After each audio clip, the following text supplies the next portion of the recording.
ओम नमः शिवाय। देखिए, षटकाय जीव पंच स्थावर का है और एक त्रश का है।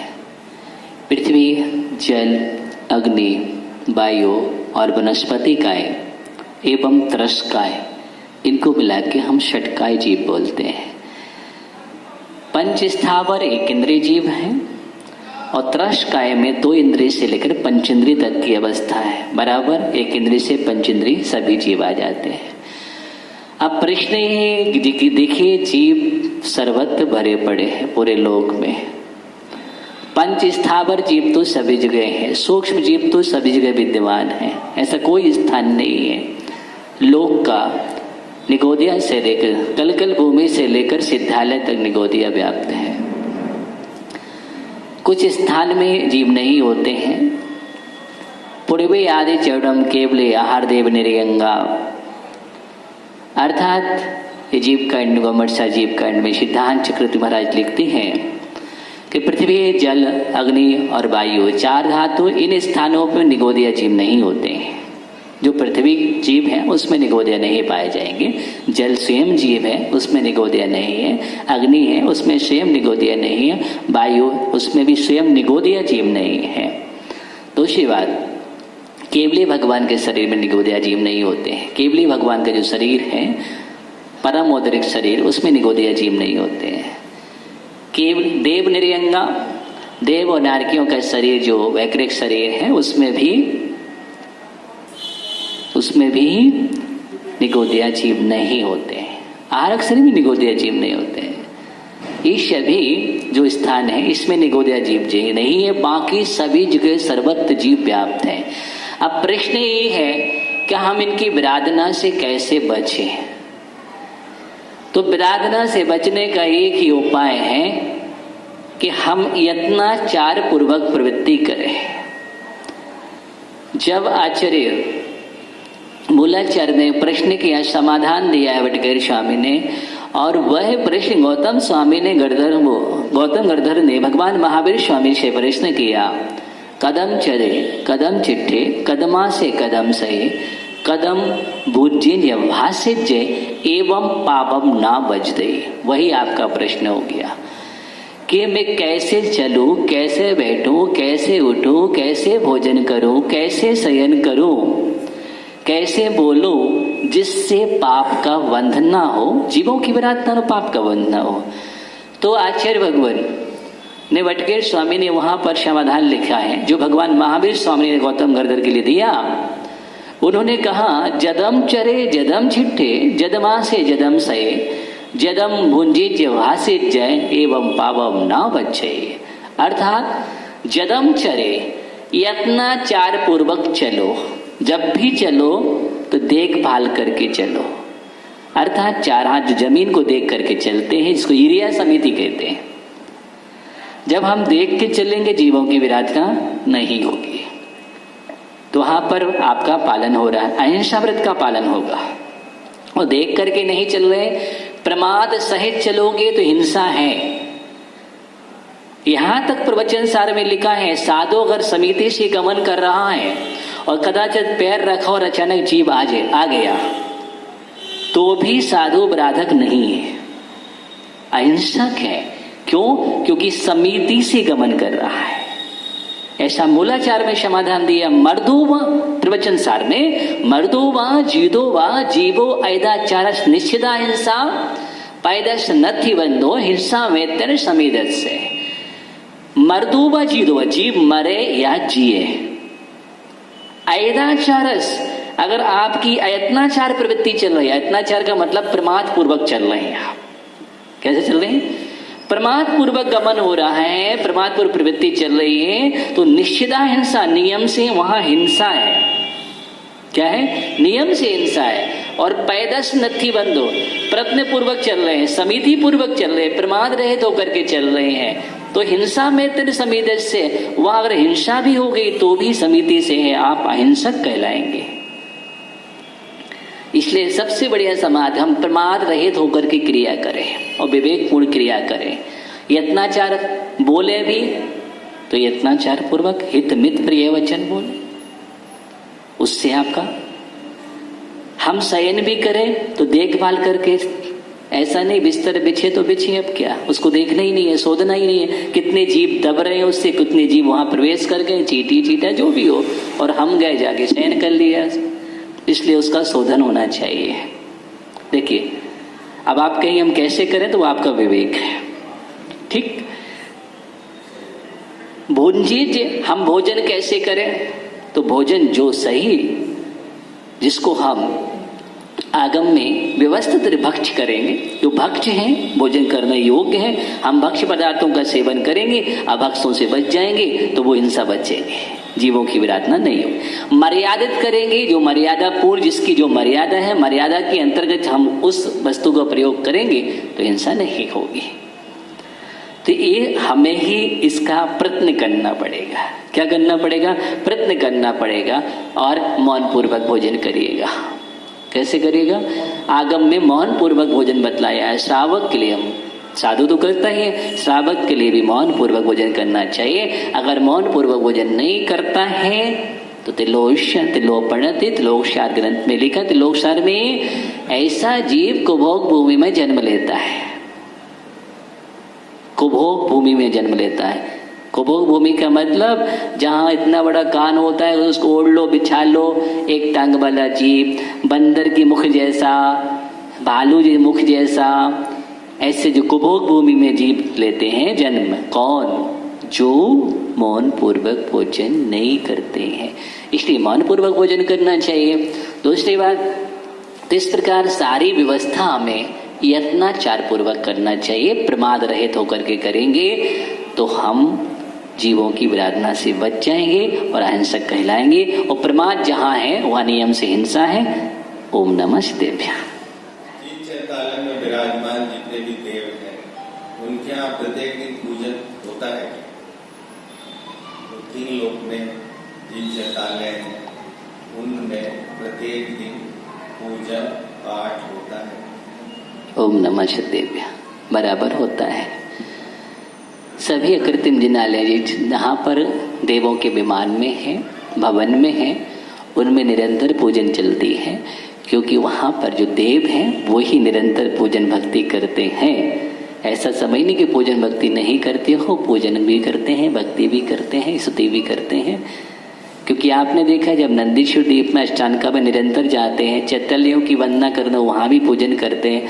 तो जिस भवन में चैतालय है तो वो पूजन करेंगे, नियम से करेंगे, बराबर पूजन चलती है।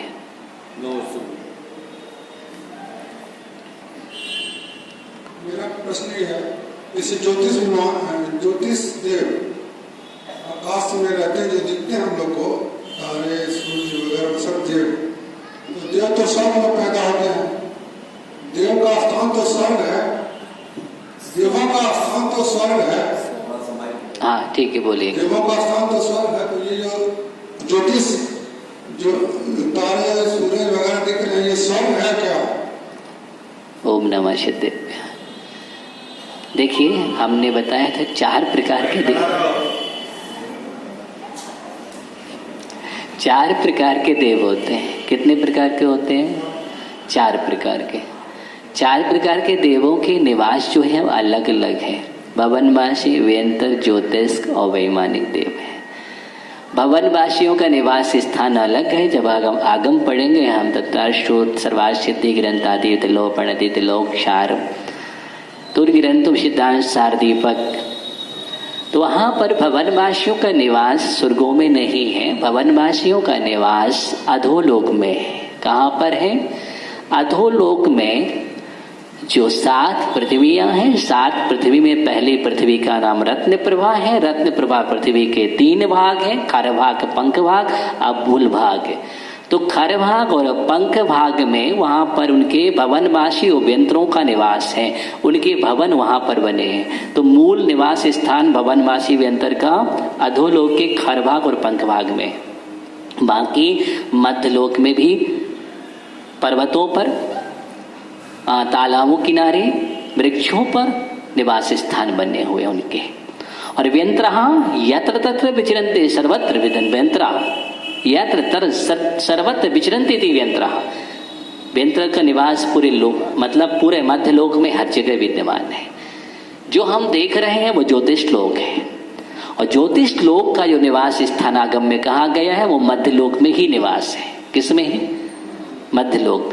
यहाँ इस भूमि से 790 योजन ऊपर जाकर के और 900 योजन के बीच में, 790 से 900 योजन के बीच में अर्थात 110 योजन मोटा ज्योतिष पटल है। उसमें ज्योतिष जाति के देवों का निवास है। सूर्य, चंद्रमा, ग्रह, नक्षत्र, प्रकीर्णक तारे, तो ये हम देख रहे हैं सब मध्यलोक के हैं। तो मध्यलोक में ही निवास उनका है, इसलिए मध्यलोक में ही आएगा।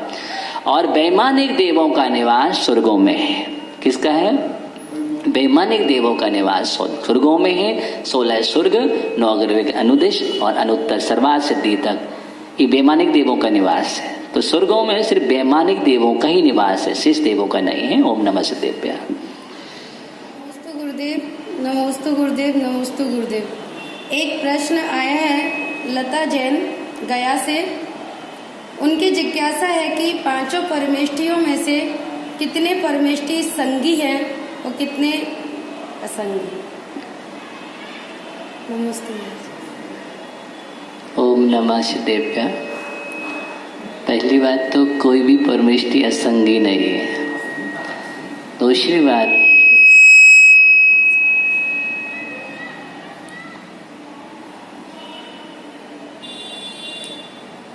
बात, ये है कि 5 परमेष्ठियों में सभी आचार्य, उपाध्याय, साधु, ये 3 परमेष्ठि जो हैं वह संगी हैं, और अरिहंत परमेष्ठि 9 संगी 9 असंगी हैं, अर्थात ना संगी हैं और ना असंगी हैं। ऐसे ही सिद्ध परमेष्ठि, वहाँ तो संगी असंगी का कोई प्रश्न ही नहीं है, क्योंकि पूर्णतः कर्मों का क्षय कर दिया है। अरिहंत परमेष्ठि संगी और असंगी दोनों में नहीं आते। संगी इसलिए नहीं है क्योंकि उनके पास भाव मन नहीं है। अब वहाँ पर द्रव्य मन की संरचना रह गई है, भाव मन नहीं है, क्योंकि भाव मन मुख्य रूप से संगी बना है। गुण दोष का विचार जिसमें किया जाता है उसका नाम मन है, और ऐसे मन से सहित जो वो संगी है, लेकिन वहाँ पर क्षयोपसम भाव नहीं है। क्षयोपसम भावों को क्षय कर दिया है, मात्र छायक भाव है। और छायक भाव होने से वहाँ पर जो मन की परिभाषा होती है, मति ज्ञानावरण कर्म क्षयोपसम, नो इंद्रियावरण क्षयोपसम, वीरेंद्र कर्म का क्षयोपसम, आंगोपांग का अवलंबन, तो वहाँ पर कोई भी क्षयोपसम नहीं है, इसलिए सब उसका क्षय हो गया है। इस कारण से वहाँ भाव मन नहीं होने से वो संगी नहीं है। दूसरी बात, असंगी भी नहीं है कि मन से रहे, द्रव्य मन है वहाँ पर। पूर्व में संगी थे, भाव मन था, लेकिन क्षय कर दिए, इस कारण से वहाँ छायक लब्धियों से सहित हैं। इस कारण से अरिहंत परमेष्ठि जो है वो संगी भी नहीं है, असंगी भी नहीं है। ऐसा आगम में समाधान आया है। अभी आप तत्काल वृत्ति में भी पढ़ रहे हैं, सर्वार्थ सिद्धि में भी आया है, जब लजीज ग्रंथ में भी आया है। और इसलिए 5 परमेष्ठि में से 3 संगी हैं, बाकी 9 संगी 9 असंगी। ओम नमः शिवाय। महाराज श्री एक शंका कलकत्ता से आपके ही शिष्य मिलाप चंदी साहब कर्मचारी जो उन्होंने भेजी, वो भेजी तो इसलिए है कि ताकि हम लोगों को उनको जानकारी मिल जाए। शंका ये है कि मिथ्यात्व 2 प्रकार के होते हैं, एक गृहित, एक अगृहित। गृहित को हम लोग छोड़ सकते हैं, अगृहित को कैसे छोड़ें ताकि सम्यक प्राप्ति हो। बहुत अच्छा, बढ़िया प्रश्न है आपका। देखिए, मिथ्या 2 प्रकार का है, शही गृहित और अगृहित मिथ्यात्व होता है। गृहित मिथ्यात्व तो बहुत ही हम आसानी से छोड़ सकते हैं, किसी के संबोधन करने से, समझने से। लेकिन सबसे ज़्यादा कठिन जो अनादि से आठ प्रदेशों में बसा हुआ है, और वह अगृहित है। और अगृहित मिथ्यात्व को छोड़ने के लिए, या अगृहित मिथ्यात्व कैसे हमारी आत्मा से हटे, उसके लिए हमें निरंतर सात तत्वों का सम्यक चिंतन करना चाहिए। सात तत्व जो हैं, जीवादि का स्वरूप जो है, वह जैसा जिसका स्वरूप है उसको उसी रूप में मानना, स्वीकार करना, इससे अघृत मिथ्या चला जाता है। और सात तत्वों की जो सम्यक श्रद्धा होती है उसका नाम सम्यक दर्शन है, और उससे अघृत मिथ्यात्व का पलायन हो जाता है।